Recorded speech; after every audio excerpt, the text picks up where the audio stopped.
You wake up tomorrow, and a pervasive view of reality suggests that day means nothing. You are a biological machine, a temporary pattern of neural firing destined to dissolve into an indifferent universe.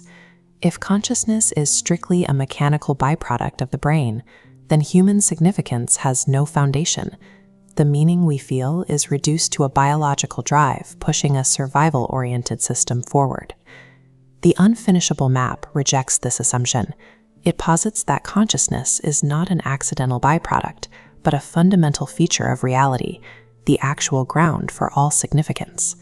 This framework begins with the tenet of dualism. It asserts that no matter how deeply you map the physical processes of the nervous system, physical descriptions categorically fail to capture the subjective reality of what an experience feels like. This grid represents physical reality. Mapping every neuron here won't locate the felt quality of experience itself. Yet there is a distinct layer to existence. This layer pushes beyond pure physical measurement, representing the undeniable reality of phenomenal consciousness. A competing view, illusionism, argues that this subjective layer is a representational fiction, a shadow cast by neural activity that signifies nothing real. Under the MAPS framework, the joy you feel and the suffering you endure are absolute realities. They are the primary data of existence, not shadows of brain activity. Because consciousness is real, defining what you are serves as a direct prerequisite for living well. These are the practical coordinates required to navigate existence with intention. If we were strictly physical arrangements of matter, it would be impossible to explain how those states generate the ethical weight we feel in our daily lives. Phenomenal normativity addresses this by observing that the badness of pain is constitutive of the experience itself. The negative value is a feature of the sensation, not an evaluation we decide to add later.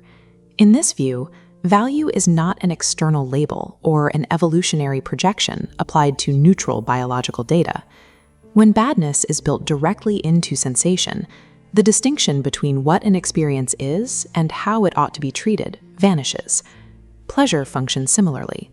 The positive value is constitutive of the experience itself. This leads to the concept of phenomenal value pluralism. A meaningful life requires cultivating richness across multiple dimensions of experience, rather than maximizing a single metric of pleasure. These dimensions include aesthetic quality, deep understanding, genuine connection with others, and the exercise of individual agency. A life of external, material success is entirely hollow if it lacks this experiential richness. True value resides exclusively in the quality of your conscious engagement. Establishing what consciousness is allows us to examine what consciousness does within the physical world.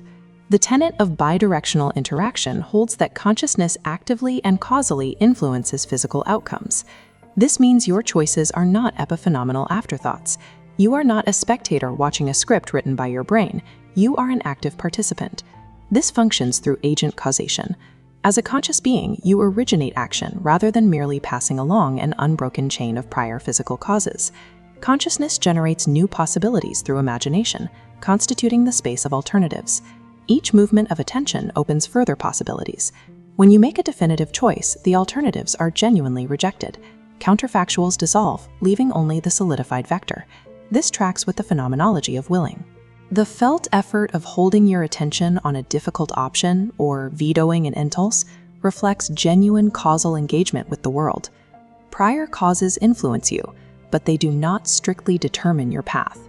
You are the genuine author of your actions, making every choice a matter of serious weight. Moral responsibility follows directly from the reality of agent causation.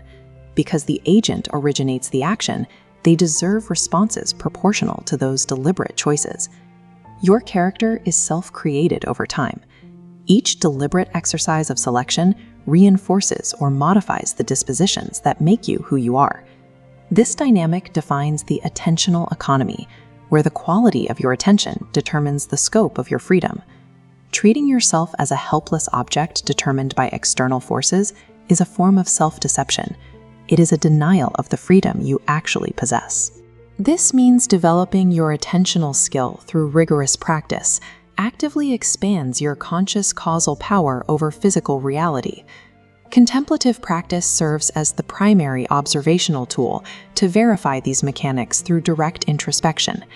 Advanced practitioners describe witness consciousness, a state of pure awareness that observes mental content without identifying with it.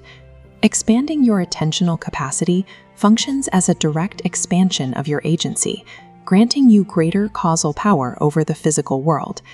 Since value is grounded in experience, the ethical implications extend to every conscious entity. Each one possesses intrinsic moral status. This chart maps our confidence in another entity's consciousness against the necessary level of moral precaution we must take. We must pay close attention to this uncertainty zone. Misclassifying edge cases, like brain organoids or future AI architectures, risks ignoring genuine suffering. Navigating these questions requires epistemic humility. Our structural knowledge of the universe remains incomplete, with many aspects of our own agency remaining opaque. This framework suggests specific orientations for living. First, actively ground yourself in multidimensional experiential quality. Second, inhabit time as a rich, continuous duration. This lived experience allows the past and future to interpenetrate, creating depth isolated moments cannot provide. Third, recognize that your chosen path means alternatives were genuinely rejected. This gives your life absolute weight and uniqueness. Fourth, extend ethical consideration to all other entities capable of experiencing suffering or joy. Understanding that you are an irreducibly conscious author is the absolute prerequisite for living well.